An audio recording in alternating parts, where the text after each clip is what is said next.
अदम इस्तेहकाम की एक और निशानी पंजाब और केपी असम्बली का तहलील होना है। ये लोग बेनकाब और उनकी पार्टी टूट फूट का शिकार हो चुकी।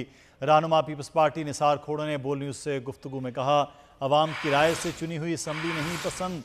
कौमी असम्बली में वजीर आजम को एतमाद के लिए पहले से ज्यादा वोट मिले। रहनुमा पीपल्स पार्टी निसार खोड़ो ने बोल न्यूज़ से गुफ्तगू की है और पीपल्स पार्टी के रहनुमा का ये कहना है कौमी असम्बली में वजीर आजम को एतमाद के लिए पहले से ज्यादा वोट मिले।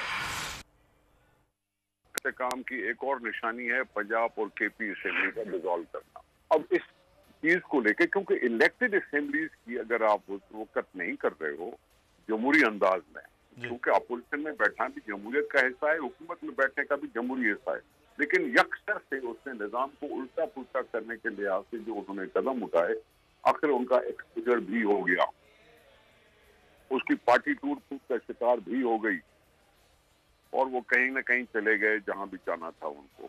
कोई पार्टी है जो निकल गई, उनको नापसंद असेंबलियां नापसंद थी, अवाम की राय से चुनी हुई असेंबलियां उसको पसंद नहीं। वजीर आजम ने फिर से एतमाद का वोट लिया था, पहले से ज्यादा उसको वोट मिले और कौमी असेंबली इंटैक्ट है। आगे बढ़ते